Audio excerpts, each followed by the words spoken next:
With Snapdragon 845 chipset, 6 gigs of RAM, and just $300, where possibly the Pocophone can go wrong?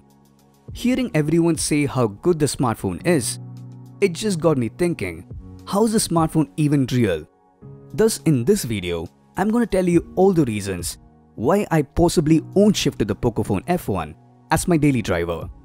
This video is to tell what are the compromises that Xiaomi made in order to make the Pocophone F1 under this price tag. First of all, there is no perfect smartphone, and that goes the same for any technology. Starting off the design, it's nothing unique. Also, it doesn't really matter whether it is plastic or Kevlar. The build quality is extremely good. I saw a lot of reviews where people were complaining about the build quality. Trust me, it's more than average. The complaint that I would like to put forward is the aesthetics. The design is super average. You won't find any fancy glass back or curved metals running around the edges. This is majorly where the Pocophone has saved some money. The polycarbonate back of the device kind of gives it a less premium feel. Also to mention, both the polycarbonate and the Armored edition gets a lot of fingerprint smudges. Although, the steel blue edition in particular can hide these smudges better. At 8.8 mm, the smartphone is undeniably thick. Although it doesn't weigh as bad as it looks, the smartphone packs a huge 4000 mAh battery and weighs only around 182 grams. That is much lesser than the Moto One Power. The volume rocker and the power buttons are awkwardly thin. It offers a pretty uncomfortable feel while clicking. I definitely hate the placement of the fingerprint scanner. It's right below the camera module. There were many moments that I unknowingly touched the camera lens instead of the fingerprint sensor. This is something I definitely hate about the design. Also, considering the price tag, the Pocophone F1 doesn't offer any form of certification for the water or dust resistance. In spite of the chunkier outer design, the Pocophone also offers a huge bezel on the sides of the screen.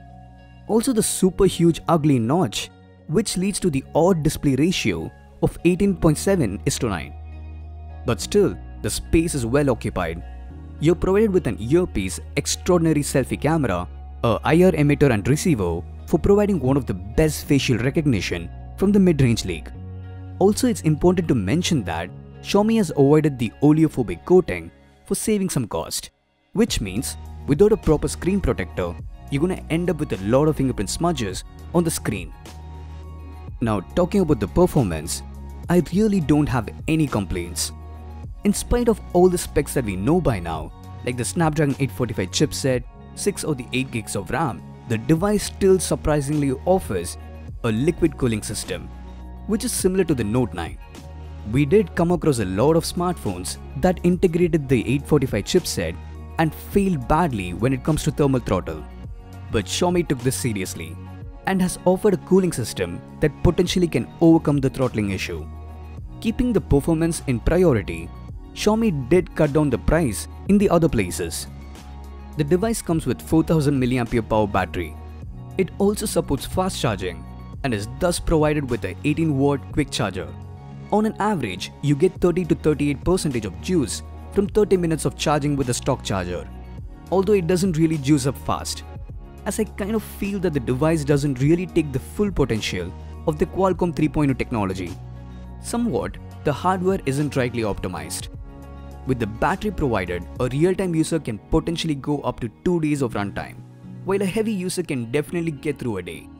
With the polycarbonate back, the device also doesn't support wireless charging.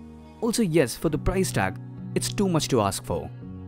The Pocophone F1 carries a 5.99-inch IPS LCD display, packing over 403 pixels per inch. I really believe even an average smartphone can outstand with some amazing display, while the Pocophone offers a very average one. To mention, the colors are good, but the contrast is not rightly calibrated. Even a 15,000 Nokia 6.1 Plus potentially has a better display. This is where it got me bothering. Also, I had this feeling of the text looking little smudgy, which I thought could be a faulty device, but on checking with the other units, I was able to approve that at times the texts were kind of smudgy. I don't think it's a software problem.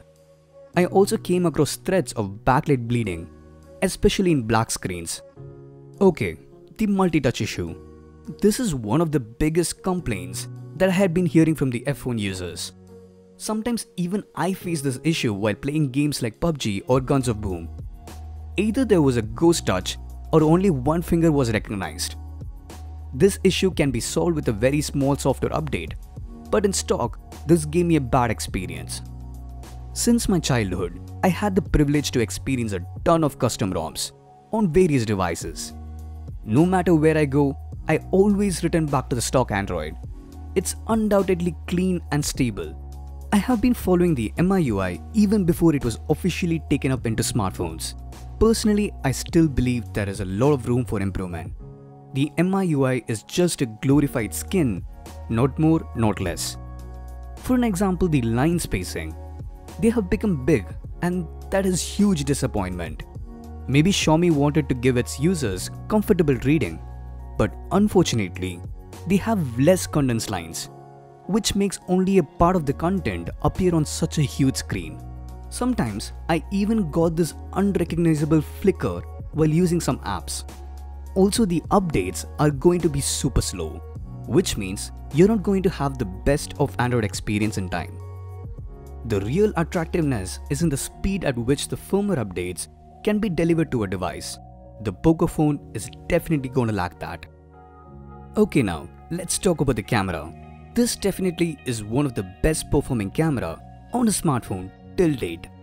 The device packs a dual camera setup, with one being a 12 megapixel primary sensor and the other being a 5 megapixel depth sensor. On the front, the device offers a 20 megapixel front-facing camera. Somewhat, Xiaomi has made this combination work brilliantly well. Under normal light conditions, the device delivered some good shots with great dynamic range and crispier details. In spite of me not liking the UI, it did change a bit with the stock camera app. It packs in a lot of amazing features like the AI enhanced mode, beautification mode, some manual controls, and even an automated HDR shooting. Further, the list keeps going on. In spite of so many features, the user interface is clean and easy to use. The app just adds some cherry on top of the already impressive camera experience. The HDR mode works extremely good by making sure to capture even the slightest details with precision. For the price, I don't think there is a much better camera performer than the Pocophone F1. I totally understand to deliver such great specs at an undoubtedly lower price tag. Xiaomi definitely didn't have much of a choice, so a lot of sacrifices were made. But for me, more than what's there on the spec sheet, it's about the overall experience. Maybe with the Android One program, this phone would have been a choice. I totally believe for a common user, it's not about what chipset you're using.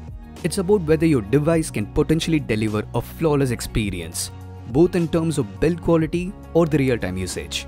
Anyways, I can't wait what Pocophone has in stock for us. This is a great attempt of bringing great specs to the mid-range. Either way, thanks for watching. Used to lead Droid Sector, asked to lead this life.